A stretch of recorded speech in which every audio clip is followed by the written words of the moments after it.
Bom, só aproveitar para mostrar para vocês aqui como resolver os exercícios de Python aqui no VS Code. Se vocês olharem o curso do Guanabara que eu mandei no grupo há um tempo atrás, ele vai usar um programa que chama PyCharm, mas nos notebooks da faculdade não tem. E durante a aula ficar usando aquele idle é meio chato, porque ele é muito ruim, né? O VS Code tem várias ferramentas aqui para ajudar na hora de desenvolver os programas. Então, para usar, aqui ele tá como se fosse original. E para conseguir rodar os programas, vem aqui nessa aba da esquerda na parte de extensões e digita aqui por Python. É a primeira extensão aqui, ela é original da Microsoft e instalando ela já vai trazer também o Python Debugger, tá? Que serve, por exemplo, abrir um print Hello World aqui, só para exemplificar. Opa. Vai dar essa opção aqui, ó, Run Python File. Se vocês passarem o mouse aqui na setinha e aparecer alguma outra coisa, às vezes pode estar em português, né? Executar arquivo Python. Se tiver escrito alguma outra coisa, não vai dar certo, porque existem alguns terminais aqui embaixo que pode rodar. O Python ele tem que rodar nesse terminal aqui, tá? Que é na aba terminal. Por exemplo, tem outra extensão que acho que os PC da faculdade, todos os notebooks lá no caso, ele tem uma extensão que chama Run Code Runner aqui, ó, tá? Essa extensão aqui, se você clicar aqui direto, ele vai executar aqui na saída. O programa aqui vai mostrar, só que se você tiver alguma entrada de dado, alguma interação com o usuário, ele não vai deixar você digitar aqui, tá? Aqui é realmente só uma saída, ele só vai mostrar as coisas. Para você conseguir realmente digitar, tem que ser aqui no terminal. Por isso que o Python Debugger, nesse caso, é o melhor. Tá? E o Python Debugger é justamente o que dá essa opção aqui, tá? Do Run Python File. Então, rodando aqui, ele vai dar o Hello World. E vamos colocar um nome. Digite seu nome.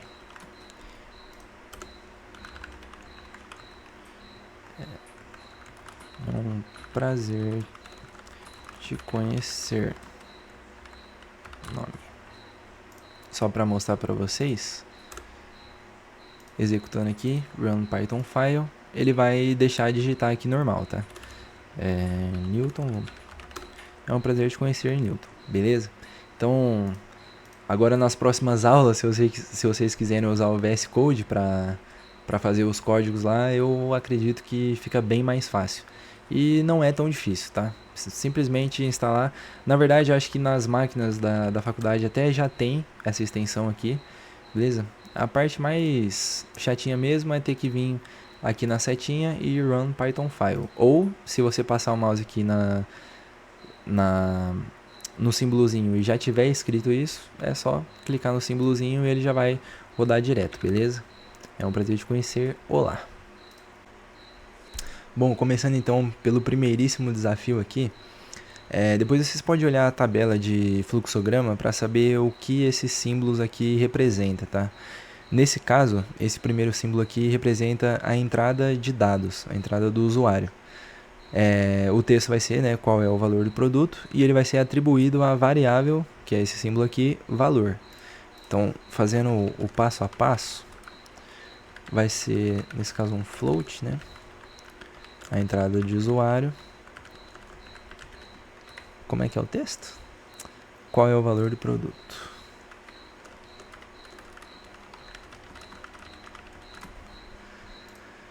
Depois tem outra entrada do usuário, que é a quantidade de parcelas, que vai ser atribuída à variável quantidade. Quantas parcelas deseja pagar o texto, né? Então, quantidade, nesse caso vai ser um inteiro, né? Quantidade de parcelas que deseja pagar. É isso o texto? Quantas parcelas?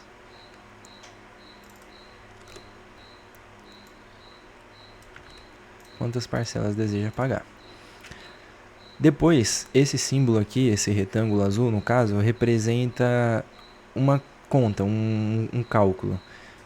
Nesse caso vai ser o valor dividido pela quantidade, que vai ser atribuído à variável parcela. Então aqui, parcela vai receber o valor dividido pela quantidade. Bom, e depois é só mostrar o valor de cada parcela. Aqui já usando as f-strings, né, que ela mostrou agora na última aula, acho que vai ser o mais fácil. O valor de cada parcela será... Vou colocar aqui o símbolo do real para ficar mais bonito. Parcela. Aqui no PDF ela colocou um exemplo, né, do resultado. Então já usando esse daqui como referência, o valor é 1.000 e são 2 parcelas. Então, executando aqui, é 1.000 e 2 parcelas. Pronto, o valor de cada parcela será R$500. Aqui, para deixar mais bonitinho, a gente pode formatar, usando aqui as f-strings, fica mais fácil da gente formatar essa variável. A gente pode setar para ela 2 casas decimais. Para isso, tem que colocar 2 pontos, ponto 2f. O f seria formatar, e aqui o 2 é a quantidade de casas. Por exemplo, se colocar 5 e rodar o programa de novo, fazendo o mesmo exemplo, 1002, aqui vão ter 5 casas depois da vírgula.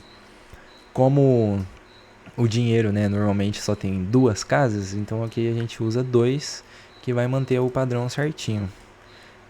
Colocar outro exemplo aqui, 1.234,48 em 5 parcelas. O valor de cada parcela, R$246,90. Beleza? O outro desafio é mais um fluxograma. Aqui é mais uma entrada do usuário, digite o nome do aluno e vai para a variável nome.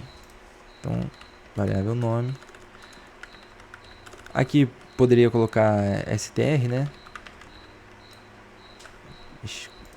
Como é que é? Digite o nome do aluno.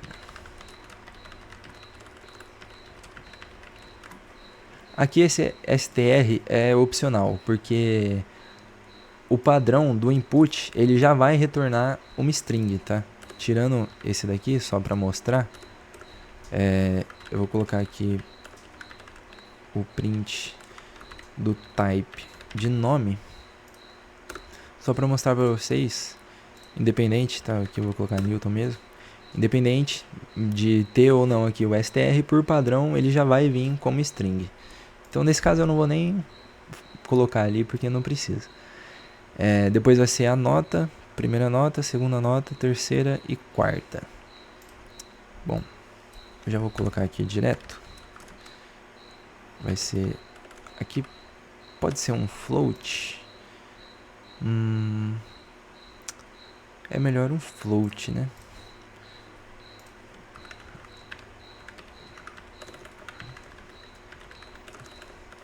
Digite a primeira nota. Existe um atalho no VS Code que, se você segurar Shift, Alt e setinha para baixo ou para cima também funciona, ele copia a linha que está selecionada, tá? Então eu vou usar isso daqui para ser mais rápido e já mudar aqui tudo de uma vez. Aqui vai ser a segunda, terceira e quarta. Bom, depois é mais uma operação para jogar para a variável média. Então a média vai ser o N1 mais N2 mais N3 mais N4. Para calcular a média das notas, né, no caso seria isso, para calcular a média da nota de um aluno, você precisa somar todas as notas e dividir pela quantidade de notas que teve. Aqui, seguindo a ordem de precedência dos operadores, precisa colocar o parênteses, porque se caso não tivesse, ele iria fazer o N dividido por 4 e depois é somar o N3, o N2 e o N1.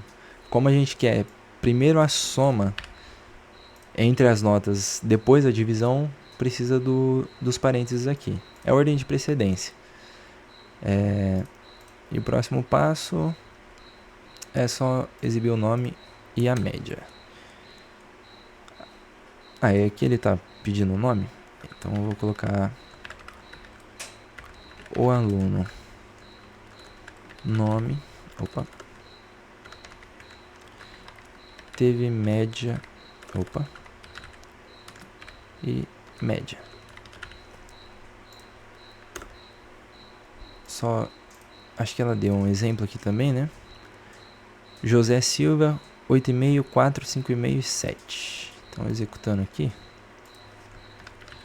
José Silva, 8,5, 4... Ih, é 8,5 que ela colocou? É 8,5, 4, 5,5 e 7. 5,5 e 7. O aluno José Silva teve média 6,25. E aqui, 6,25. Perfeito. Fechar esses daqui para não bagunçar. O próximo desafio ele já tem um textinho, né? Não tem mais o fluxograma para ajudar. Mas esse daqui é bem simples também. O índice de massa corporal IMC de uma pessoa é igual ao seu peso em quilos dividido pelo quadrado de sua altura em metros, tá? Essa daqui é a chave, tá? É o quadrado de sua altura. Então, para calcular, a gente vai ter que multiplicar a altura por 2. Isso é importante de não esquecer.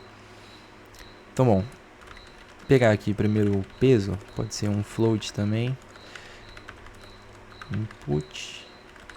Digite seu peso. E aqui eu vou colocar esse daqui em metros. Vou colocar em minúsculo.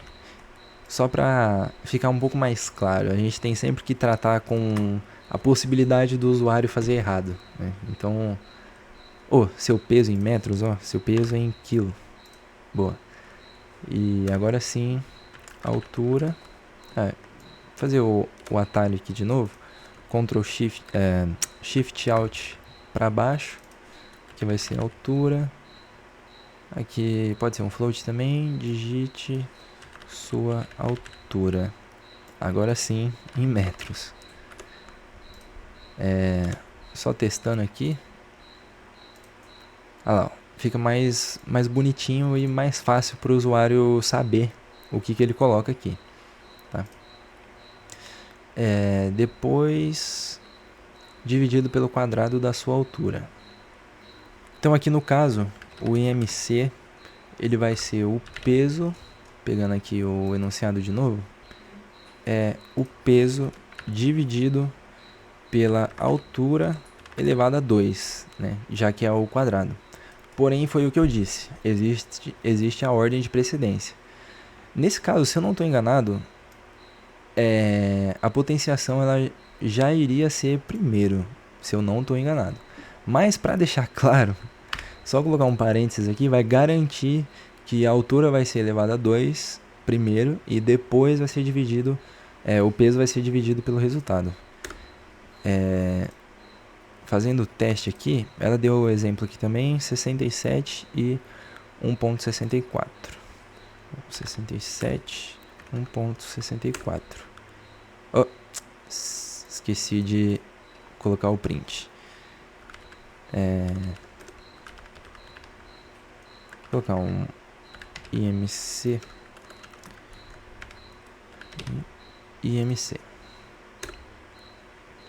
Agora sim, rodando aqui de novo. 67, 1 e 64. IMC 24.91, blá blá blá blá blá. Já vou colocar a formatação aqui de duas casas decimais de novo. Só para ficar mais bonitinho.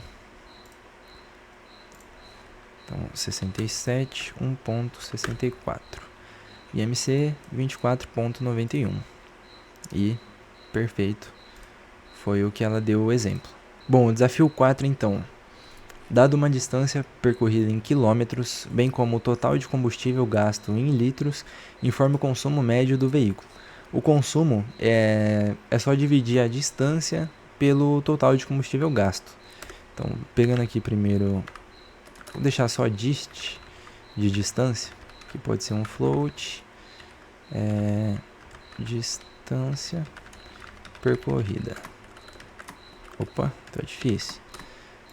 E aqui também vai ter combustível, vou colocar combi.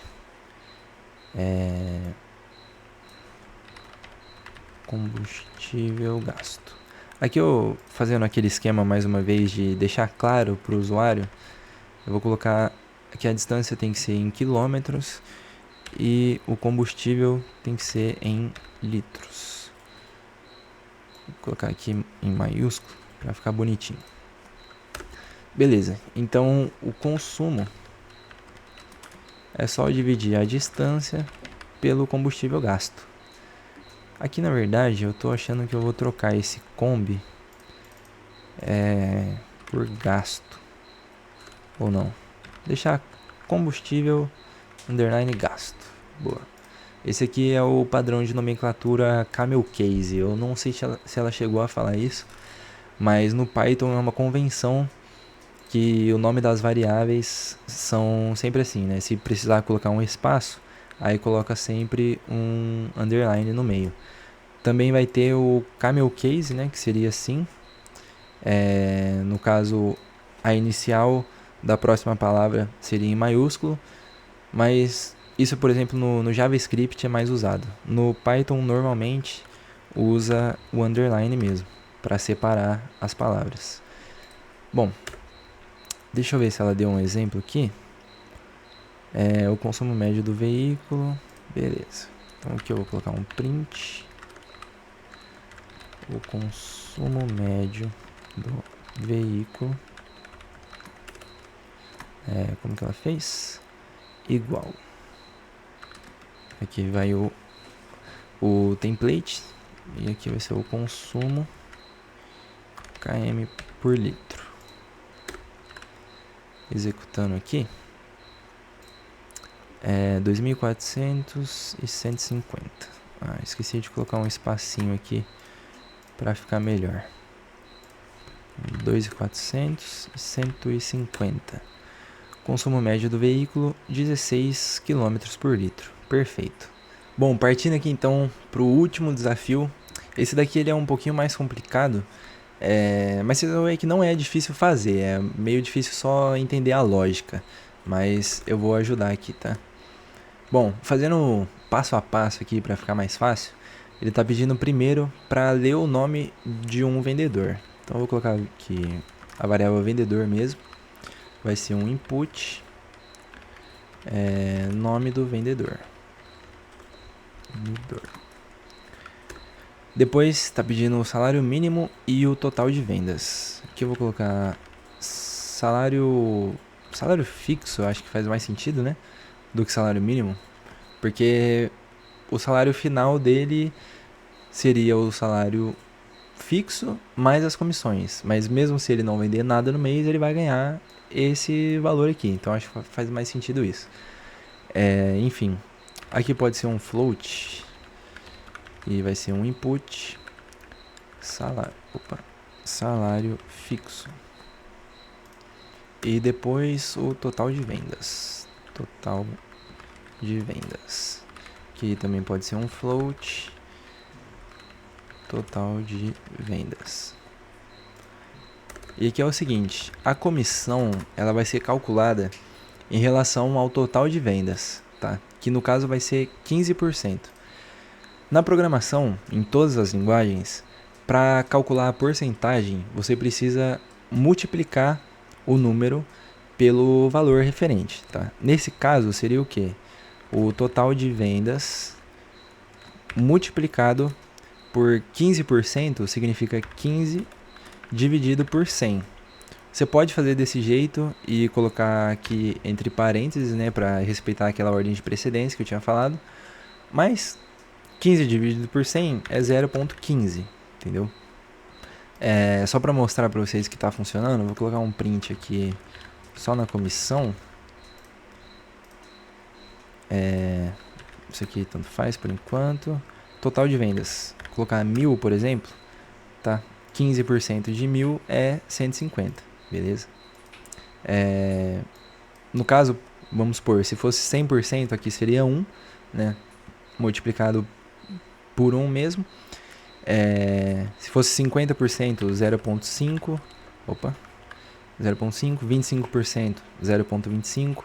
5%, 0,05. E 15%, 0,15. Beleza? Então, fazendo essa continha aqui, a gente vai ter 15% do total de vendas.